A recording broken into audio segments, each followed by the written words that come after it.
I never thought I'd be starting over at 35, but here I am, Dr. Tessa Thompson, dentist and soon-to-be business owner. It's been 3 years since I married Mike, a mechanical engineer, 5 years my senior. We live in my apartment. He says he left his to his ex-wife after their divorce. I don't know much about that part of his life, and I've never pushed. Our life together has been good, for the most part. I make a comfortable living as a dentist, but I've always dreamed of more. That's why I've been squirreling away every extra penny, denying myself little luxuries. My goal? Opening my own private practice. You should do it, Tessa, Mike said one evening as we sat on our worn couch, the TV droning in the background. You'd be great at running your own business. I looked at him, surprised by his enthusiasm. You really think so? He nodded, taking a swig of his beer. Absolutely. My wife, the business owner. Has a nice ring to it, don't you think? I couldn't help but smile. It did sound nice. It'll be a lot of work, I warned him. And money. We'll have to tighten our belts for a while. Mike waved his hand dismissively. Don't worry about that. We'll make it work. I'll support us for the first year while you get things up and running. You just focus on making your dream come true. His words filled me with warmth. This was why I loved him, his unwavering support, his belief in me. Okay, I said, my mind already racing with plans. Let's do this. The next few months were a whirlwind.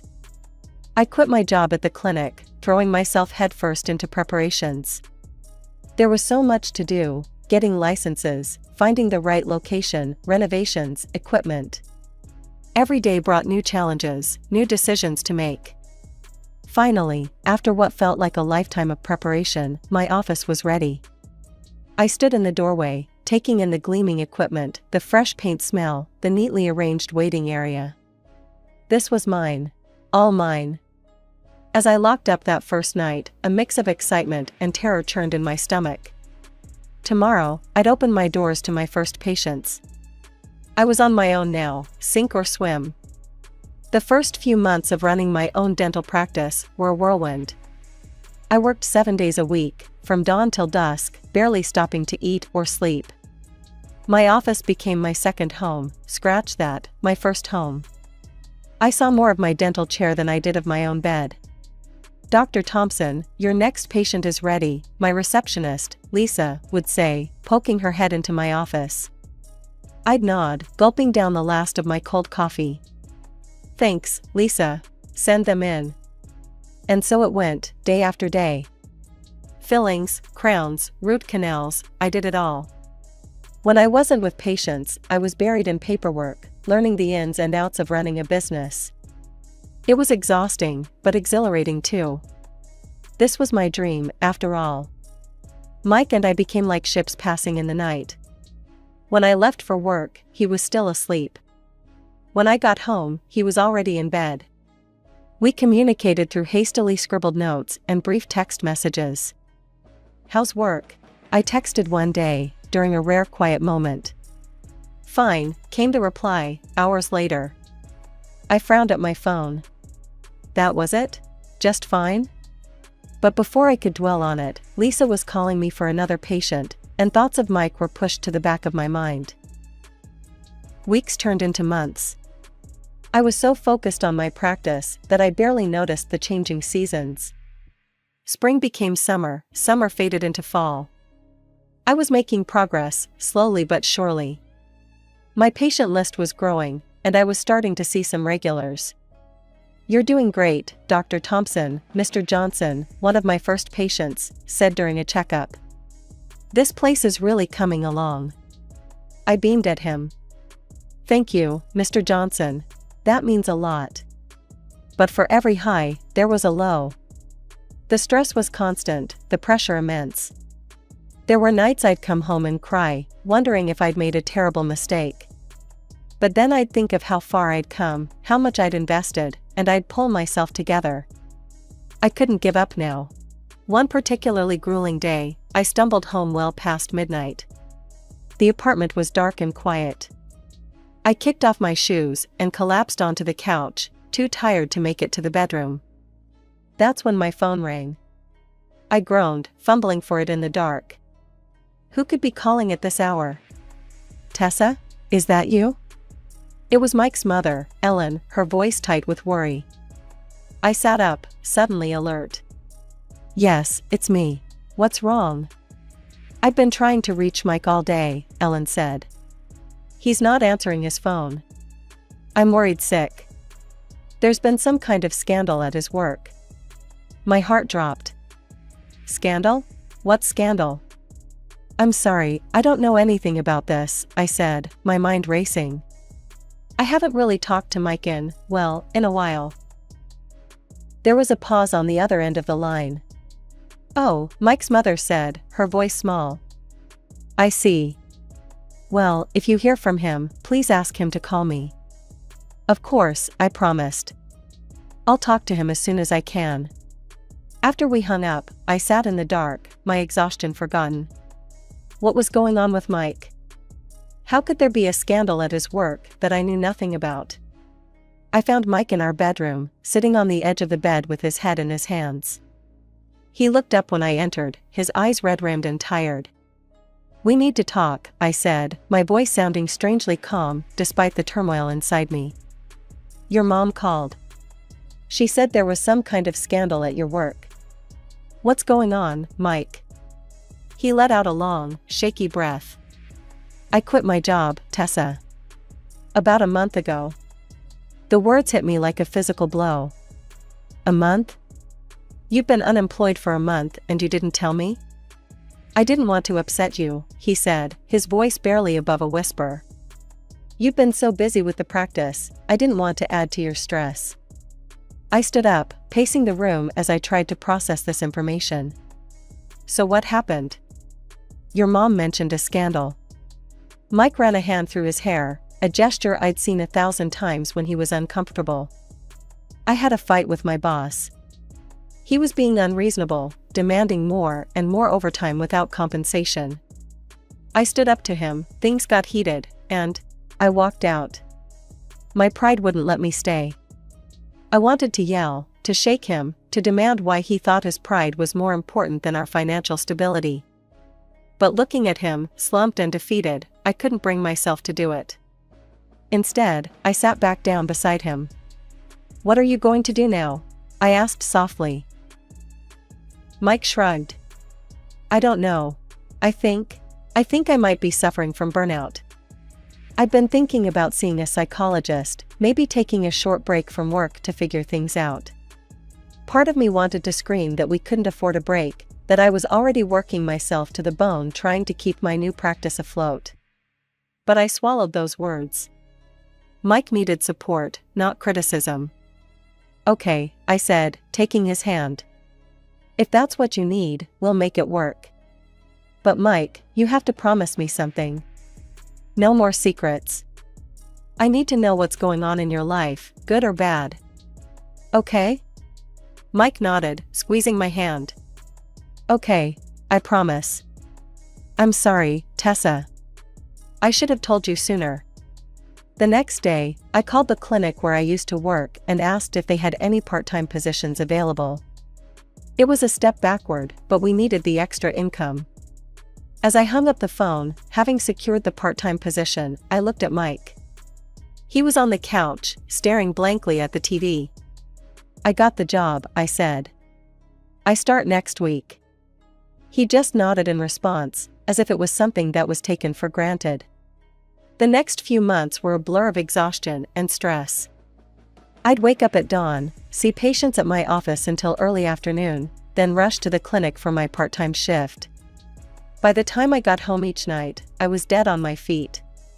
Mike, true to his word, started seeing a psychologist. He talked about burnout and needing time to recuperate. I tried to be supportive, but it was hard not to feel resentful as I watched him lounging on the couch while I worked myself to the bone. One evening, about 3 months after Mike had quit his job, I came home to find him in an unusually good mood. Tessa, he exclaimed as I trudged through the door. I've got great news. I got a job. It's with that engineering firm downtown. I start next week. Relief washed over me. Finally, things were looking up. That's wonderful, Mike, I said, managing a tired smile. We should celebrate. And celebrate we did. I splurged on a bottle of wine, and for the first time in months, we sat down to a meal together, talking and laughing like we used to.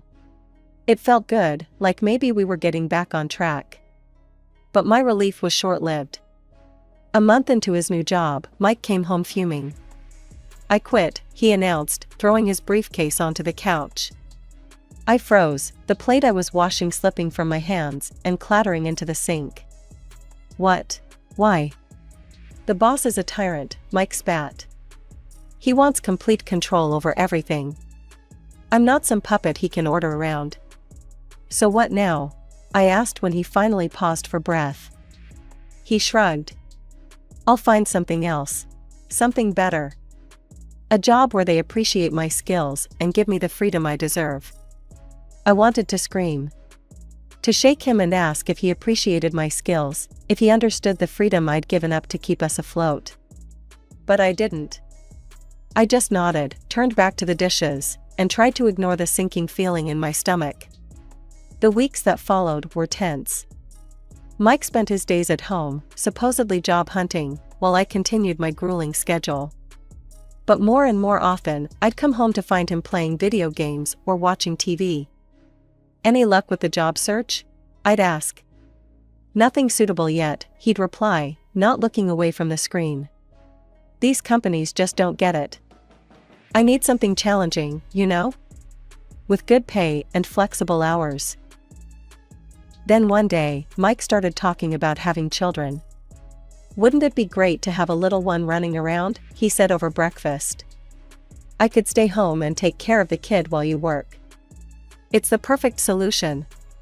I stared at him, my coffee mug frozen halfway to my lips. Mike, we can barely afford our current lifestyle. How could we possibly support a child? He waved his hand dismissively. We'll figure it out. You're doing great with your practice, and I'll find something eventually. Come on, Tessa, don't you want to be a mom? The question hit me like a punch to the gut. Of course I wanted children, someday. But not like this. Not when our marriage was hanging by a thread and our financial situation was so precarious. I think we need to focus on getting our lives in order first, I said carefully. Maybe when things are more stable. Mike's face fell. You just don't understand, he muttered. You're always so focused on work, you can't see what's really important. His words stung, but I didn't have the energy to argue. I just got up, rinsed my mug, and headed out to another long day of work. As the months dragged on, the tension in our household grew thicker. Mike's job search had become sporadic at best, and he spent more and more time immersed in his video games. I was exhausted, stressed, and increasingly resentful. One evening, I came home to find Mike excitedly setting up a new gaming console. What's this? I asked, my voice tight. He grinned, not noticing my tone. Just got the latest system. The graphics are incredible. I felt my temper flare. And how exactly did you pay for this? Mike's smile faltered. I took some money from our joint account. But don't worry, it's an investment in my hobby. Once I start working again, I'll pay it all back. The argument that followed was ugly. Months of pent-up frustration and resentment came pouring out. We said things we couldn't take back, reopened old wounds, and created new ones.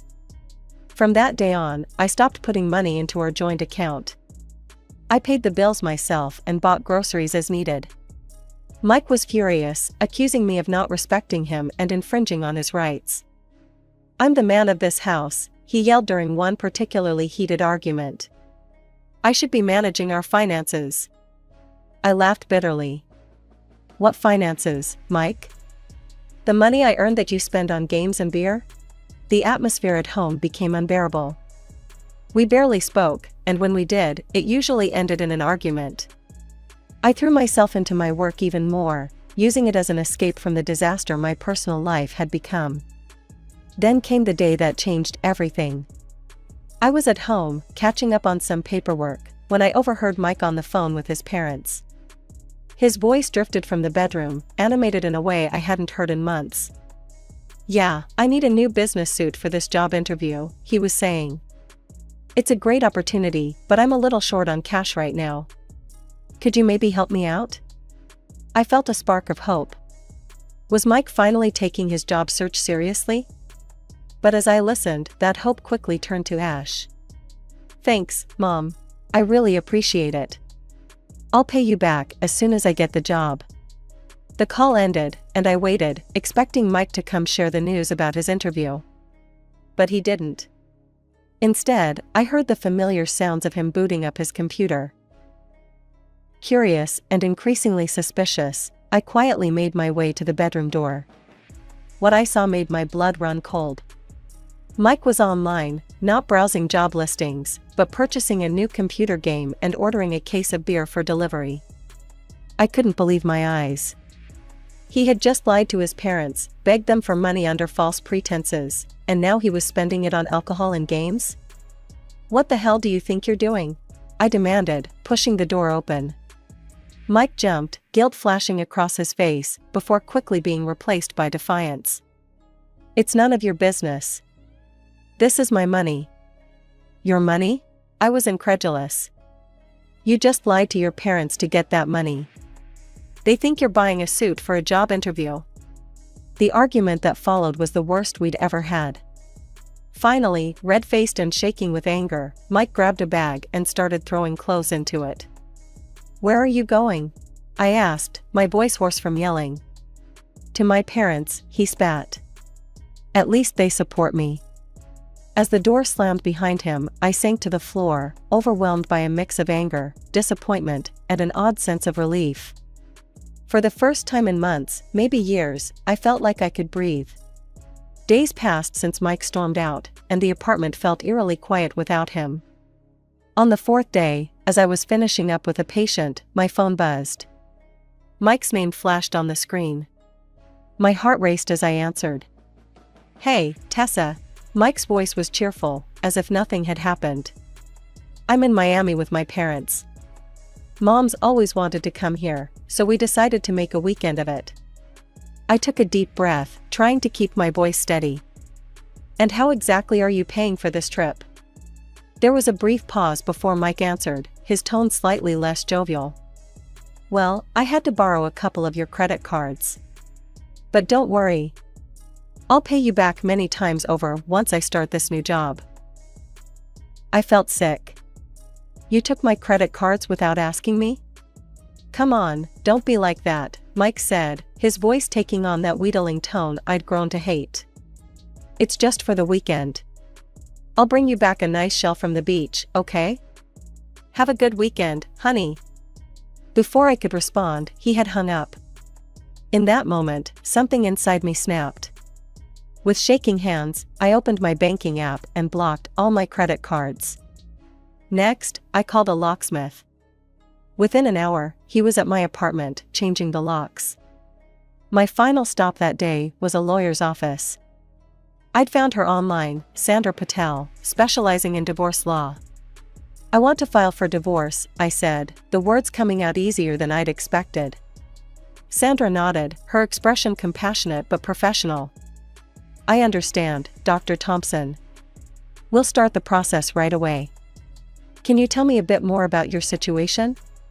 By the time I left her office, the divorce papers were being drawn up. As I stepped out onto the street, the late afternoon sun warming my face, I felt something I hadn't experienced in a long time: hope. The sun had long set when my phone rang again.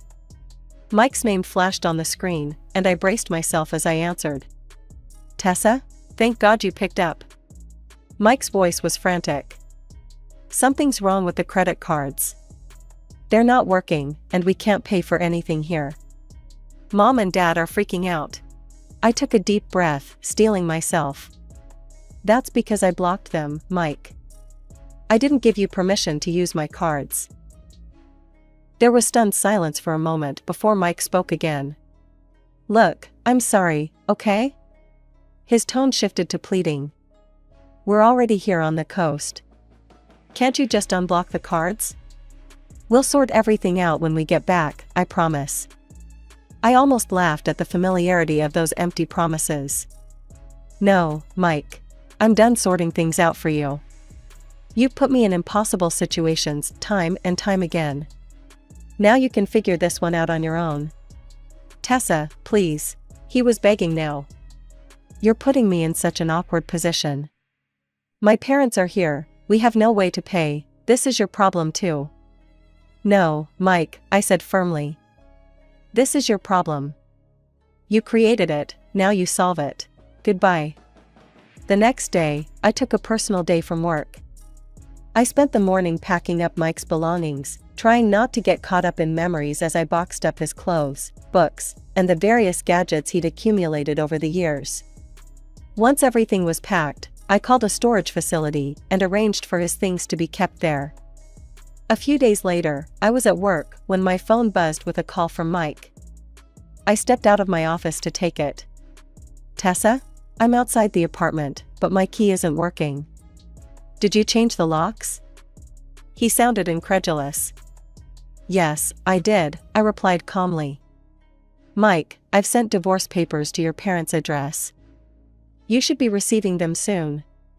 There was a sharp intake of breath on the other end of the line. Divorce papers? Tessa, you can't be serious. We can work this out, we always do.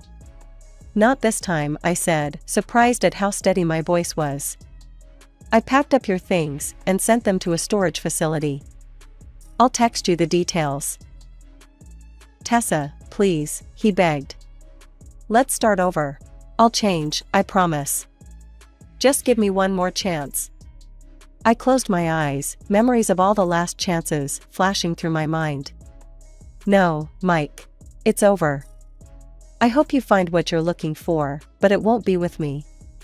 As I hung up the phone, I felt a mix of emotions, sadness for the end of what we once had, relief that it was finally over, and a growing excitement for what the future might hold. For the first time in years, that future was entirely up to me. A few weeks after I'd sent Mike's belongings to storage, my phone rang with an unfamiliar number. I answered cautiously. Tessa? It's Ellen, Mike's mother. I braced myself, expecting a tirade about ruining their Miami trip. But Ellen's voice was soft, almost apologetic. I owe you an apology, Tessa, she said, catching me off guard. I had no idea what Mike has been putting you through. As Ellen spoke, the pieces of Mike's past began to fall into place. She told me about Mike's first wife, how she'd left him due to his chronic irresponsibility. Ellen had hoped Mike had changed, that our marriage would be different. When we got back from Miami and I learned the truth, how he'd been lying to you, stealing your money, I was devastated, Ellen confessed. I kicked him out of the house. I couldn't enable his behavior anymore. I felt a wave of empathy for this woman who'd raised Mike, who'd hoped for the best for her son. It's not your fault, Ellen, I said softly. You didn't know. Still, I'm so sorry for what he's put you through, she replied. You didn't deserve any of it. After we hung up, I sat in silence, processing the conversation. It was oddly comforting to know that I wasn't alone in being disappointed by Mike. In the weeks that followed, Mike made several attempts to reconcile. He showed up at my office, flowers in hand, pleading for another chance. He waited outside my apartment, trying to catch me as I came home. Each time, I refused to engage. I knew now that he wouldn't change, that we'd end up in the same cycle if I let him back in. As time passed, I found myself settling into a new rhythm. Without Mike's expenses draining our accounts, I was able to focus fully on my practice. I left the part-time clinic job, pouring all my energy into my own office. I hired a marketing consultant, and soon my patient list was growing steadily. 6 months after filing for divorce, I hired 2 more dentists to help with the increased workload. It was a joy to see my little practice flourishing, to know that all my hard work was finally paying off. A year after Mike left, I made the final payment on my business loan. To celebrate, I booked a weekend trip to a nearby spa resort. something I'd always wanted to do but had never allowed myself to splurge on before. As I lounged by the pool, sipping a fruity cocktail, I marveled at how much my life had changed. Now, as I sit in my expanded office, looking over plans for a new wing to accommodate more specialists, I can't help but feel proud of how far I've come. The past 2 years have been a journey of self-discovery and growth. I've learned to value myself, to trust my instincts, and to never settle for less than I deserve. Who knows what the future might bring? For now, I'm content knowing that whatever comes next, I have the strength and wisdom to handle it. My story isn't over. In many ways, it feels like it's just beginning.